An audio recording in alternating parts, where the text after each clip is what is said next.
तो hi friends, organic farming का हम लोग बोल रहे थे कि ऑब्जेक्टिव क्वेश्चन आंसर करेंगे। ठीक है, सो लेट्स स्टार्ट। तो जल्दी से शुरू करते हैं ऑर्गेनिक फार्मिंग। ठीक है, देखिए जैविक खेती, यहाँ पे 25 इंपॉर्टेंट क्वेश्चन आंसर दिए जा रहे हैं जो आपके हर एक एग्जाम में काम आएंगे। ठीक है, और मैच कर भी सकता है, नहीं भी कर सकता है, ऐसा मैं कंफर्म नहीं बोलूँगा। ठीक है, क्योंकि सब्जेक्टिव मैच करेगा पक्का है, ऑब्जेक्टिव का मैं गारंटी नहीं दे दूँगा। ठीक है, तो चलिए शुरू करते हैं। हमारा पहला प्रश्न है, आधुनिक जैविक कृषि का जनक किसे माना जाता है? ठीक है, तो राइट आंसर हो जाएगा सर अल्बर्ट हार्वर्ड। ठीक है, इन्हें आधुनिक जैविक कृषि यानी कि मॉडर्न ऑर्गेनिक फार्मिंग का फादर कहा जाता है। ठीक है, नेक्स्ट है हमारा यहाँ पे क्वेश्चन नंबर 2। इसमें पूछा गया है कि अंतर्राष्ट्रीय जैविक कृषि आंदोलन महासंघ की स्थापना किस वर्ष की गई थी? ठीक है, इंटरनेशनल ऑर्गेनिक फार्मिंग मोमेंट में आपका इसका जो स्थापना है IFOAM, इसकी स्थापना कब की गई थी? तो याद कर लीजिएगा, IFOAM याद रखिएगा। ठीक है, IFOAM की स्थापना कब की गई थी? इसका फुल फॉर्म है इंटरनेशनल ऑर्गेनिक फार्मिंग। ठीक है, इंटरनेशनल फार्मिंग क्या नाम है यार पूरा, सर ये मुझे याद नहीं आ रहा है। ठीक है, तो ये इंटरनेशनल लेवल का एक ऑर्गेनिक फार्मिंग को लेकर कन्वेंशन है और यह 1972 में स्थापित किया गया था। ठीक है, यहाँ पे दिया गया है कि इसकी स्थापना कहाँ पे की गई थी। 1972 में स्थापना किया गया था वर्सेल्स, फ्रांस में, जो कि स्थित है। ठीक है, नेक्स्ट है हमारा अगला प्रश्न, क्वेश्चन नंबर 3, और इसमें पूछा गया है कि रेचले लुइस कार्सन की किस पुस्तक के कारण 1972 में USA यानी कि अमेरिका सरकार ने DDT पर प्रतिबंध लगा दिया? DDT एक पेस्टिसाइड है, एक उर्वरक है। ठीक है, तो एक बुक छपी थी रेचले लुइस कार्सन, इन्होंने बहुत रिसर्च किया जैविक खेती के ऊपर और एक बुक निकाली। उस बुक का नाम है आपका साइलेंस स्प्रिंग। ठीक है, साइलेंट स्प्रिंग। इस बुक को जब पब्लिश किया गया उसके बाद अमेरिका गवर्नमेंट की पेस्टिसाइड बंद हो गया। समझ रहे हैं कितना बड़ा झटका लगा अमेरिकी गवर्नमेंट को? तो ये झटका जरूरी था। क्यों? क्योंकि इससे जो है DDT से बहुत ज़्यादा हानियाँ पहुंच रही थी और ये बुक इसको बताया। ठीक है, चलिए इन फ्यूचर आप लोग भी जाके ऐसा ही काम कीजिएगा, फैक्ट्री सबको बंद करवाइएगा जो लोग गलत काम करता है। साइलेंट स्प्रिंग मैं भी करूँगा, आप भी करेंगे। ठीक है, टीचर लोग अक्सर बोलता है कि तुम आगे बढ़ के अच्छा काम करो। अरे भाई तुम काहे नहीं करोगे? तुम भी तो कर सकते हो। ऐसा सही टीचर बोलेगा कि नहीं तुम भी अच्छा काम करोगे, मैं भी अच्छा काम करूँगा। ठीक है, खाली अच्छा काम का जिम्मे खाली स्टूडेंट का ही निभाएगा, टीचर को भी तो निभाना चाहिए ना। चलिए ये हो गया, यहाँ पे डिटेल में लिखा है। नेक्स्ट है हमारा 2021 में सबसे बड़ा जैविक उत्पादक देश कौन सा बना है? ठीक है, 2021 में सबसे बड़ा जैविक उत्पादक देश कौन सा बना है? ठीक है, तो सबसे बड़ा जो जैविक उत्पादक देश बना है वो है ऑस्ट्रेलिया। ठीक है, ऑस्ट्रेलिया की राजधानी कहाँ है? कैनबरा। नेक्स्ट है हमारा, यहाँ पे आगे देख लेते हैं, 2021 तक किस क्षेत्र में जैविक कृषि भूमि का सबसे बड़ा हिस्सा था? ठीक है, तो ये देश का नाम है आपका ओशिनिया। ओशिनिया देश के पास सबसे बड़ा हिस्सा था। ठीक है, नेक्स्ट है आपका 6 नंबर पे, बायोडायनेमिक कृषि का मुख्य फोकस क्या है? बायोडायनेमिक कृषि का मुख्य फोकस क्या है? तो राइट आंसर हो जाएगा इसमें ऑप्शन बी, खेत को एक जीवित प्रणाली के रूप में मानना। ठीक है, और भारत का अब क्वेश्चन आता है कि भारत में राष्ट्रीय जैविक उत्पादक कार्यक्रम, ठीक है, NPOP में क्या शामिल है? NPOP में क्या शामिल है? तो इसका राइट आंसर हो जाएगा प्रमाणन, ठीक है, निकायों, जैविक मानकों और जैविक खेती को बढ़ावा देने के लिए मान्यता शामिल है। डिटेल में लिखा गया है यहाँ पे। ठीक है, आगे देख लेते हैं। नेक्स्ट यहाँ पे आप डिटेल पढ़ लीजिएगा। अगला कहाँ गया यार, इतना ही क्वेश्चन है क्या? एक मिनट। अब चलिए हम लोग आगे बढ़ते हैं और कुछ मैं टेक्स्ट बुक से करवाता हूँ आपको, ऑर्गेनिक फार्मिंग टेक्स्ट बुक से। ठीक है, तो हमारा पहला प्रश्न यहाँ पे आता है, बागवानी में उपयोग किए बागवानी में उपयोग के लिए किस प्रकार के उर्वरक या खाद की अनुशंसा की जाती है। ठीक है, बागवानी का अगर आपको करना है तो क्या आप यूरिया दीजिएगा या सोडियम फॉस्फेट दीजिएगा या डीएपी दीजिएगा या वर्मी कंपोस्ट। ठीक है, वर्मी कंपोस्ट मतलब जो केंचुआ लोग खाद तैयार करता है, तो इसका राइट आंसर हो जाएगा वर्मी कंपोस्ट, यानी कि जो केंचुआ लोग खाद तैयार करता है वह बागवानी के लिए सबसे ज़्यादा अच्छा है। ठीक है, इसको थोड़ा सा डिटेल पढ़ सकते हैं कि उर्वरक या फर्टिलाइजर, उर्वरक एक रासायनिक या प्राकृतिक पदार्थ है जिसे मिट्टी या भूमि में उसकी उर्वरता को बढ़ाने के लिए, फसल की उपज बढ़ाने के लिए जोड़ा जाता है। ठीक है, और वर्मी कंपोस्ट क्या है, तो वर्मी कंपोस्ट केंचुआओं द्वारा उत्सर्जित, ठीक है, मल मूत्र जो ह्यूमस से समृद्ध होता है। ठीक है, और इसलिए एक उर्वरक के रूप में इसका प्रयोग किया जाता है। ठीक है, और वर्मी कंपोस्ट का कोई भी नुकसान नहीं है। दूसरा हमारा प्रश्न है, बागवानी के लिए किस प्रकार का उर्वरक या खाद उपयोगी है। ठीक है, तो अभी हमने पढ़ा है क्या, वर्मी कंपोस्ट, 4 नंबर ऑप्शन। ठीक है, आगे देख लेते हैं नेक्स्ट क्वेश्चन। अगला जो हमारा प्रश्न है, कहाँ गया जी अगला प्रश्न, क्वेश्चन नंबर 3 बहुत बड़ा है। यह किस प्रकार की खेती है पूछा जा रहा है। देखिए, योगेश भास्कर भाई के खेत में गए हैं और उन्होंने नारियल के ऊंचे ऊंचे पेड़ देखे हैं। ठीक है, जो ताज़े नारियल के लदे हुए थे। उन्होंने सोचा कि भास्कर भाई कुछ विशेष उर्वरक का उपयोग कर रहे होंगे, तभी इतना ऊंचा ऊंचा पेड़ है भाई। भास्कर भाई ने कहा कि वे कारखानों में बनने वाली खाद नहीं खरीदते, वो कारखानों का खाद नहीं देते हैं। ठीक है, तो क्या देते हैं, उनकी मृदा सूखे पत्तों के कारण उपजाऊ है। ठीक है, वो क्या बोल रहे हैं कि हम, मेरी जो मृदा है, ज़मीन है, हम अपनी भूमि पे, ज़मीन पे सूखी पत्ते देते हैं जो धीरे धीरे इसमें मिल जाते हैं, जो धीरे धीरे सड़कर इसमें मिल जाते हैं। सॉरी, मैं गलत पढ़ रहा हूँ यार, एक्चुअली ना आज मुझे देखने जाना है किसी को, समझ रहे हैं, समझ गए बात को, नहीं समझे, लड़का देखने जाना है किसी का। ठीक है, तो इसीलिए थोड़ा जल्दीबाजी में कर रहा हूँ। ठीक है, तो देखिए यह किस प्रकार की खेती है, आदम खेती है, झूम खेती है, व्यापारिक खेती है, जैविक खेती है।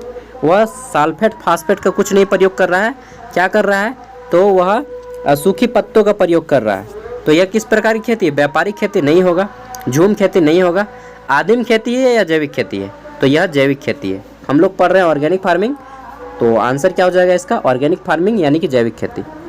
ठीक है, आगे देख लेते हैं नेक्स्ट। तो ये सब जो है ना पूछा हुआ क्वेश्चन पेपर है। अगला है वर्मी कंपोस्ट तैयार की जाने वाली खाद है। वर्मी कंपोस्ट, अभी मैंने बताया कि केंचुआओं के द्वारा जो खाद तैयार किया जाता है उसको वर्मी कंपोस्ट कहा जाता है। ठीक है, और वर्मी कंपोस्ट केंचुआओं के द्वारा तैयार किए गए खाद को कहते हैं। ठीक है, यह कहा कारखानों में, पौधों में, मृतकों में या केंचुआओं द्वारा, तो राइट आंसर क्या हो जाएगा, केंचुआओं द्वारा। केंचुआ को हम लोग जोंगटी बोलते हैं यार। अच्छा, केंचुआ कौन कौन हाथ में लिए हैं, बिल्कुल बचपन में तो हम लोग पकड़ पकड़ के पानी के साथ खेलते थे नहीं, चलिए आगे देख लेते हैं। तो ये क्वेश्चन जो है ना काफ़ी बड़ा है और मुझे लगता है पढ़ना चाहिए। चलिए पढ़ लेते हैं, ये यूपीएससी लेवल का क्वेश्चन है, यूपीएससी। ठीक है, जो टाइम वेस्ट है, ऐसा एग्ज़ाम यूपीएससी जो टाइम वेस्ट कराता है, मतलब बहुत ज़्यादा ज़िंदगी बर्बाद किया है यूपीएससी ने। 1000 आदमी का ज़िंदगी बनता है तो 10 लाख ज़िंदगी का आदमी बर्बाद हो जाता है यूपीएससी के चक्कर में। तो इसमें काहे ले पढ़ना, पढ़िए, शादी ब्याह कर लीजिए, कोई काम धाम कर लीजिए, उसके बाद आराम से पढ़िए। ठीक है, लेकिन इसको यूपीएससी के चक्कर में मत पढ़िएगा डायरेक्टली। सच बता रहा हूँ, बहुत सारा आदमी बर्बाद हुआ है, मैंने भी अपना 2 साल बर्बाद किया है। मुझसे एक सीनियर हैं, उन्होंने 6 साल अपना बर्बाद किया है, दिल्ली जाके पढ़े लिखे, कुछ नहीं हुआ, घंटा इतना भीड़ रहेगा तो कुछ नहीं होगा। चलिए अपना कुछ कीजिए, अपना सेल्फ। केंचुआओं के बारे में नीचे दिए गए कथनों पर विचार करना है। ठीक है, और बताना है कि कौन सा सही है। देखिए, केंचुआ के बारे में सही जानकारी लेना है। ये ज़मीन में छेद बनाते रहते हैं जिससे ज़मीन पोली हो जाती है, पोली मतलब उपजाऊ। ठीक है, तो क्वेश्चन ए तो सही है भाई। बी नंबर है, ये मृत पत्तियों और पौधों को खाते हैं और इनमें मल से मृदा उपजाऊ बनती है, बिल्कुल ये भी बात सही है। सी नंबर है, ये अपशिष्टों को कंपोस्ट में परिवर्तित कर देते हैं, हाँ सी नंबर भी सही है। डी नंबर क्या बोल रहा है कि ये, एक मिनट, ये मैंने क्या दे दिया। डी नंबर बोल रहा है ये जिस कंपोस्ट को बनाते हैं वह फैक्ट्री में बने उर्वरकों से महंगी होती है, महंगी होती है। इसके बारे में अभी देखेंगे। ए नंबर बोल रहा है रसायनों, यानी कि जिसे पीड़क नाशियों का छिड़काव केंचुआओं को प्रभावित नहीं करता। बिल्कुल करता है यार, केंचुआओं मर जाती हैं उससे। ठीक है, तो पूछ रहा है कि इनमें से सही कथन कौन सा है। ठीक है, तो देखिए ई नंबर तो हमारा गलत कथन है और डी नंबर के बारे में हम सही नहीं बोल सकते हैं। ठीक है, तो सही कथन ए बी सी हम मारेंगे। अब देखते हैं मेरा भी सही होता है नहीं। बिल्कुल सही हो गया बॉस। आखिरकार मैंने भी यूपीएससी का 2 साल तैयारी किया है यार। ठीक है, यूपीएससी का 2 साल, सीजीएल का 2 साल कहीं नहीं होता है भाई। इतना नंबर लाने के बाद भी, तो ये सही है। ठीक है, तो ये बात यहाँ पे ध्यान रखिएगा कि अगर हम खेत में रसायन का प्रयोग करते हैं, केमिकल का प्रयोग करते हैं, तो केंचुआ लोग मर जाता है, केंचुआ को प्रभावित करता है, जबकि यहाँ पे बोला केंचुआ को प्रभावित नहीं करता है। तो हमारा ये भी गलत है। और जो वर्मी कंपोस्ट होता है, केंचुआओं से खाद जो तैयार होता है, वह केमिकल से सस्ता होता है, जबकि यहाँ पे बोला है महंगा होता है। ठीक है, चलिए आगे देखते हैं। अच्छा, मेरे साथ जब भी पढ़िएगा ना तो ये मत सोचिएगा कि हम टाइम का यूटिलाइज कर रहे हैं, नहीं। मैं बोलता हूँ कि मेरे साथ टाइम वेस्ट कीजिए। टाइम वेस्ट कर रहे हैं हम लोग यार, पढ़ाई लिखाई थोड़ी कर रहे हैं। ठीक है, पढ़ाई को सीरियसली नहीं लीजिएगा। सीरियसली लीजिएगा तो फिर तनाव हो जाएगा। बोलते हैं ना नाना पाटेकर कि ज़िंदगी इतनी हसीन होती तो हम रोते रोते ही क्यों आते। हंसते हंसते भी आ सकते थे ज़िंदगी में ना। बच्चा हंसते हंसते जन्म लेता है, रोते रोते क्या जन्म लेता है। अगला है, इसके पौधे तने से एक प्रकार है, यार कितना गलत पड़ता है। इसके पौधे तने से एक प्राकृतिक रेशा प्राप्त होता है। ठीक है, इसके तने से एक प्राकृतिक रेशा प्राप्त होता है और पौधों के फूल आने पर उसकी कटाई की जाती है। ठीक है, कौन सा पौधा है, आपको पौधा का नाम बताना है कि एक पौधा है जिसके तने से प्राकृतिक रेशा प्राप्त होता है। तो जब भी बात आती है रेशा की तो आप समझ गए होंगे।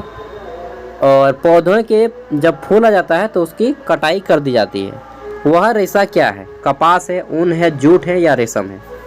तो कपास होगा, कपास नहीं है, जूट है। ठीक है, क्या हो जाएगा, जूट।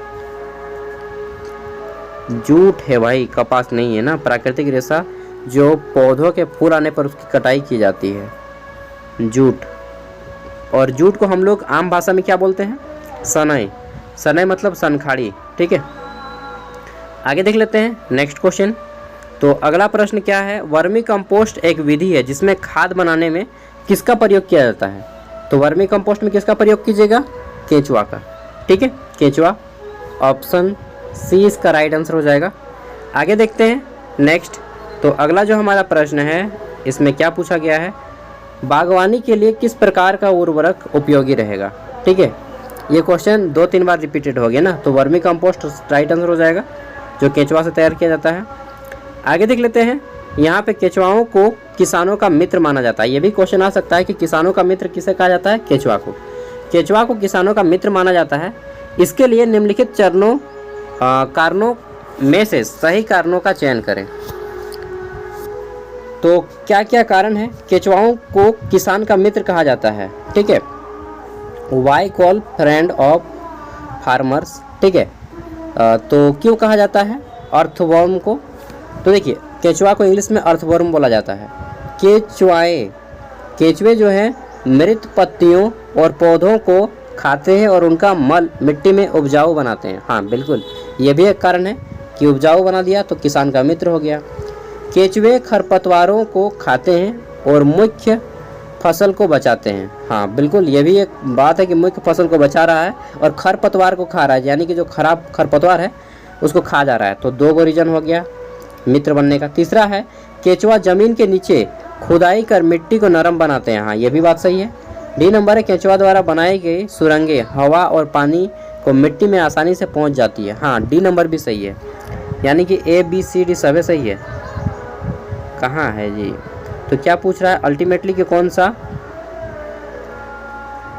क्वेश्चन है, निम्नलिखित में कारण कौन सा है। सबसे सटीक कारण यहाँ पे चुनना है, एगो छोड़ देना है कारण। ठीक है, तो केंचुआ जमीन के नीचे नरम खुदाई कर मिट्टी को नरम बनाते हैं। आई थिंक, चलिए देखते हैं, सी नंबर नहीं होना चाहिए। तो हमारा राइट आंसर हो जाएगा ए डी और सी यानी कि बी नंबर। और कुछ प्रश्न कर लेते हैं, ठीक है, जल्दी जल्दी। तो हमारा प्रश्न है जैविक खेती के बहुविकल्पीय प्रश्न, ठीक है, एमसीक्यू है। तो यहाँ पे मल्टीपल चॉइस क्वेश्चन में हमारा पहला आता है जैविक खेती क्या है, ठीक है। तो इसका राइट आंसर हो जाएगा जैविक खेती क्या है कि प्राकृतिक उर्वरकों और कीटनाशकों का उपयोग करके जो खेती की जाती है उसको हम लोग जैविक खेती बोलते हैं, ऑप्शन बी, ठीक है। नेक्स्ट है हमारा जैविक खेती में कौन से उर्वरक उपयोग किए जाते हैं। तो जैविक खेती में यूरिया का उपयोग कीजिएगा, नहीं। डीएपी नहीं, खाद का उपयोग कीजिएगा। एक मिनट यार, हाँ, तो जैविक खेती में हम लोग खाद का उपयोग करते हैं, ठीक है। जैविक खेती में कौन से उर्वरक का उपयोग करते हैं, खाद। कौन सा खाद, गोबर वाला, ठीक है। तो जैविक खेती में हम लोग खाद का उपयोग करते हैं गोबर वाला, गोबर हो गया, पत्ते हो गए, पुआल हो गया। अगला है जैविक खेती में कौन से कीटनाशक का उपयोग किए जाते हैं। तो देखिए जैविक खेती में कौन से कीटनाशक का उपयोग किया जाता है।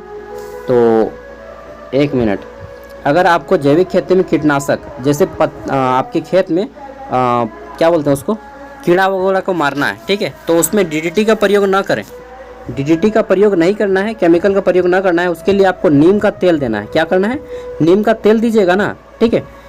नीम का तेल मिलता है जी, मच्छर को काटेगा उसको, तो उसको अगर आप तेल फेंक दीजिएगा तो लार्वा नहीं देगा और मर जाएगा सब, ठीक है। अगला है जैविक खेती का मुख्य उद्देश्य क्या है। तो जैविक खेती का मुख्य उद्देश्य स्वस्थ भोजन, मिट्टी और स्वस्थ वातावरण को बढ़ावा देना, ठीक है। और कुछ चीज़ें जैसे कि भारत में प्रथम जैविक खेती जो शुरू किया है वह कौन है आपका, ये सिक्किम, ठीक है, सिक्किम, याद कर लीजिएगा। चलिए और कुछ प्रश्न कर लेते हैं। पहला प्रश्न, जैविक खेती क्या है, ठीक है। तो देखिए जैविक खेती एक ऐसी खेती प्रणाली है जिसमें रासायनिक उर्वरकों और कीटनाशकों का प्रयोग नहीं किया जाता है, बल्कि इसमें प्राकृतिक तरीके जैसे कि फसल चक्र, कंपोस्ट यानी कि केंचुआओं से द्वारा प्राप्त खाद, गोबर, पत्ते और पुआल का प्रयोग प्राकृतिक चीज़ों से खेती की जाती है, ठीक है, केमिकल का प्रयोग नहीं किया जाता है। दूसरा प्रश्न, जैविक खेती का मुख्य सिद्धांत क्या है, ठीक है। तो देखिए जैविक खेती का मुख्य सिद्धांत, पहला सिद्धांत है पर्यावरण के प्रति सम्मान, यानी कि पर्यावरण को कोई नुकसान न पहुंचाना, मृदा को कोई नुकसान न पहुंचाना, जैव विविधता को बचाए रखना, ठीक है, जल प्रदूषण को भी बचाया जाता है इसमें, ठीक है, और वायु प्रदूषण को भी बचाया जाता है। इसके साथ ही हमें स्वस्थ भोजन मिलता है, ठीक है। अगला है जैविक खेती में किस प्रकार के उर्वरक का उपयोग किया जाता है। बहुत मोटा हो रहा है ना अब, ठीक है, हाँ अब पतला हो जाएगा। चलिए तो हमारा प्रश्न क्या है, जैविक खेती में किस प्रकार के उर्वरक का प्रयोग किया जाता है। तो देखिए जैविक खेती में हम लोग स्पेशली वैसे उर्वरक का प्रयोग करते हैं जो खुद तैयार करते हैं, जैसे गोबर हो गया, घर में रेडी होता है, कंपोस्ट हो गया मतलब केंचुआओं के द्वारा, हरी खाद, वर्मी कंपोस्ट, रॉक फॉस्फेट, ये सभी का प्रयोग किया जाता है, पुआल वगैरह, ठीक है, घर में जो गोबर डिंग बनाते हैं उस गोबर डिंग का, ठीक है। अगला है जैविक खेती में फसल चक्र का क्या महत्व है। तो देखिए फसल चक्र में विभिन्न फसलों को बारी बारी से उगाना शामिल होता है, मतलब एक सीजन में एक फसल, रबी फसल, फिर खरीफ फसल, फिर जायद, ठीक है, इस तरह से पूरा चक्र चलता है और ये आपका फसल चक्र कहलाता है, जिसमें मिट्टी की उर्वरता को बनने में और कीटनाशक के बचाव में मदद मिलती है, ठीक है। नेक्स्ट है आपका यहाँ पे जैविक खेती में कीटनाशक का उपयोग कैसे किया जाता है। तो जैविक खेती में रासायनिक कीटनाशक का उपयोग नहीं किया जाता है, ठीक है, बल्कि प्राकृतिक कीटनाशक जैसे कि नीम का तेल हो गया, इन सभी का उपयोग किया जाता है और कीटाणुओं को मारा जाता है, ठीक है। अगला है जैविक खेती के क्या लाभ है। तो जैविक खेती के बहुत सारे लाभ है, स्वास्थ्य लाभ है, पर्यावरण को क्षति से बचाता है, मृदा प्रदूषण बचाता है, ठीक है, और हमें महंगा उर्वरक नहीं खरीदना पड़ता है, ठीक है, बहुत सारा चीज़ है। जैविक खेती के नुकसान क्या है। तो देखिए जैविक खेती अगर आप करते हैं तो उत्पादन कम होता है, ठीक है, हमारा मतलब व्यापार की दृष्टि से सही नहीं है, घर के खाने के लिए सही है, बेच नहीं सकते हैं ऐसा अनाज होगा, ठीक है। अगला है हमारा 8 नंबर, भारत में जैविक खेती को बढ़ावा देने के लिए क्या उपाय किया जा सकता है। तो जैविक खेती को बढ़ावा देने के लिए सरकारी सहायता मिलेगी, शोध और विकास को दिया जाना चाहिए कि रिसर्च करे, ज़्यादा से ज़्यादा आदमी वैज्ञानिक रिसर्च करे और नया नया तरीका खोजे, ठीक है। प्रशिक्षण ट्रेनिंग दिया जाए, लोगों को अलग अलग टेक्निक बताया जाए, जैसे कि नीम का तेल से छिड़कने से आपका मर जाएगा कीड़ा वगैरह। तो ऐसा ऐसा टेक्निक बताया जाए लोगों को, ठीक है, और जागरूकता लाया जाए गांव-गांव में, लोगों को जागरूक किया जाए कि भाई ज़्यादा केमिकल डालोगे तो मरोगे जल्दी, आधे दिन में चल जाओगे ऊपर ठीक है, उसको डराना भी होगा थोड़ा सा, क्योंकि पर्यावरण पे अब बात आ गई है। 9 नंबर, सिक्किम भारत का पहला 100% जैविक राज्य कब बना? तो ये हो जाएगा आंसर 2016 में। अगला प्रश्न है हमारा, लक्षद्वीप भारत का पहला जैविक केंद्र शासित प्रदेश कब बना? ठीक है, तो देखिए लक्षद्वीप भारत का 100% केंद्र शासित प्रदेश बना है, कब बना है?